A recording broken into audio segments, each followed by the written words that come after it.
天的夜晚 ，A 市的天空像被墨汁泼过一般，乌云翻滚，闪电劈裂长空，雨水像千万根针无情地敲打着窗户。演出结束后，后台显得异常安静，只有远处偶尔传来的雷声和舞台拆卸的碰撞声。王一博坐在化妆间的角落，手里紧握着一支笔，面前是一张泛白的信纸。他的表情很复杂，既像是在回忆，又像是在与自己斗争。窗外的狂风似乎把他封闭已久的情绪都卷了出来。他深吸一口气，笔尖落下的那一刻，心跳开始加速。这不是一封随意的信，而是他压抑了多年，从未真正说出口的话。信的第一行只有短短3个字：肖战啊。简单，却承载了无数情绪。工作人员事后说，看到这一行字时，仿佛能感受到纸上的温度。那不是普通朋友之间的开场，而是一种极度私密的、带着呼吸感的低语。他写下很多话，我在镜头前说不出口，在人群里找不到机会，也许写下来比面对你容易。那一刻，仿佛所有舞台上的冷静和疏离都崩塌了，只剩下一个有血有肉的王一博，一个会想念、会害怕、会心疼的人。信中提到，他们第一次见面时的场景，灯光太亮，空气中有淡淡的化妆品味道，肖战的笑容干净到刺眼。那时候的我不敢多看你，因为怕自己露出太多。他写到一个细节，在一次彩排中，肖战递给他一瓶水，水很冰，他的手却很热。那一瞬间，他意识到某种情感已经悄然生根。信里的语气不是激烈的表白，而是细水长流的回忆，每一个小细节都像一把钥匙，打开了那些被小心封存的日子。你可能永远不知道，我会提前查你第2天的行程，只是为了在走廊偶遇你。这句话让人读到时心口一紧。原来王一博在那些沉默的日子里做了那么多没人知道的事，在微博悄悄点赞，在片场帮肖战挡风，在采访时用眼神帮他接下尖锐的问题。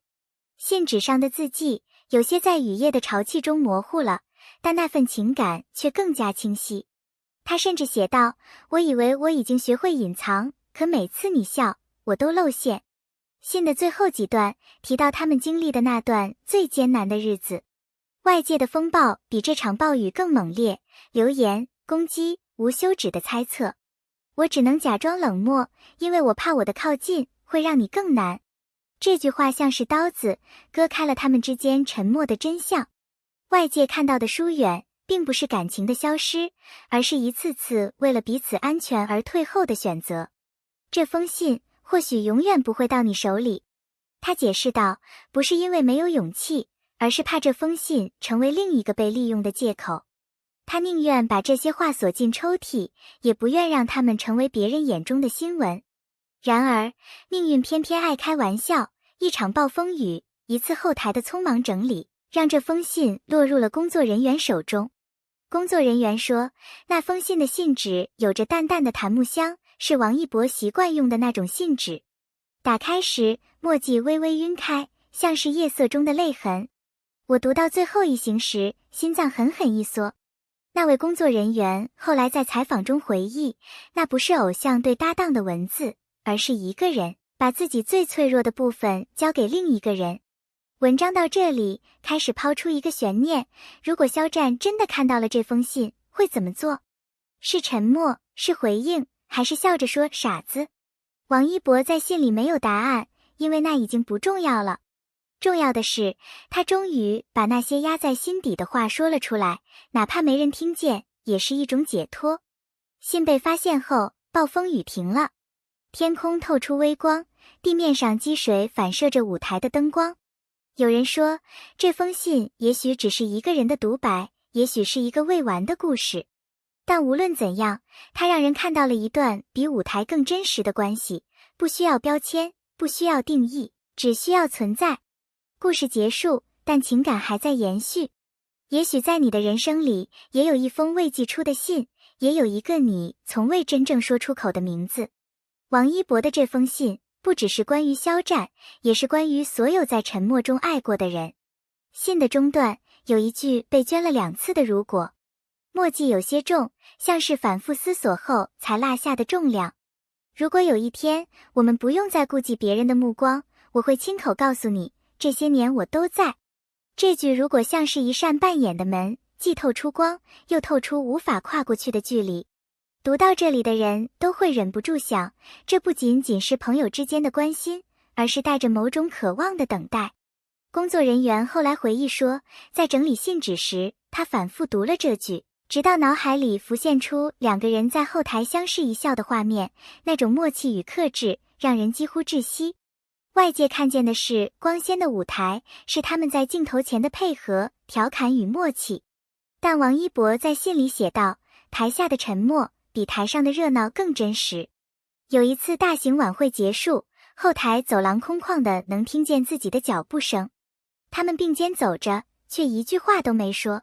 直到分开时，肖战轻轻拍了拍他的肩膀，那一瞬间，所有的疲惫和压抑似乎都被化解。有些话不需要说出口，因为我们都懂。信中的这句话是那段沉默的注解。在信的某一页，王一博写下，我有冲动想在某个夜晚敲开你的门，告诉你我不想再这样隐忍下去。这句话被画了一条直线，像是写完后又犹豫了，怕自己太直接。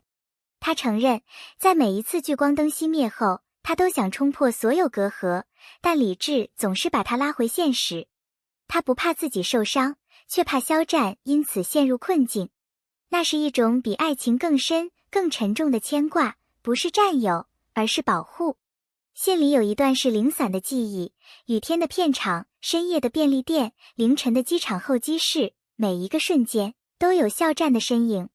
有一次，你站在便利店的灯光下，低头选饮料，我突然觉得，那一幕我想记一辈子。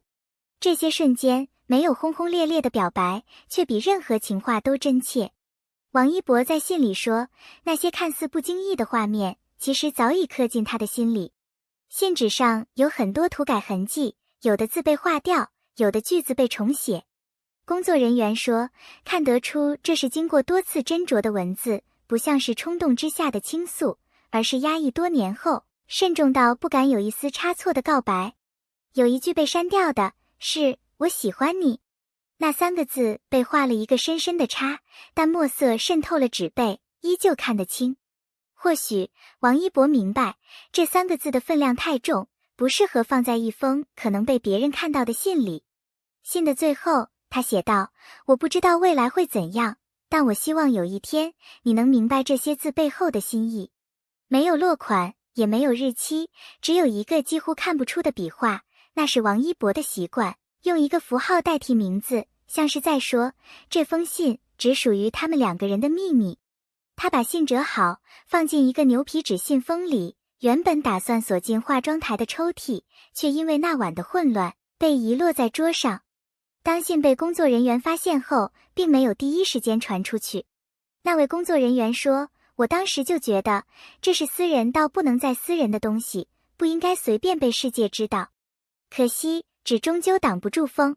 几天后，网上开始流传一些模糊的照片，有人说那是剧本，有人说是粉丝 YY， 但只有极少数人知道，那是真实的情感痕迹。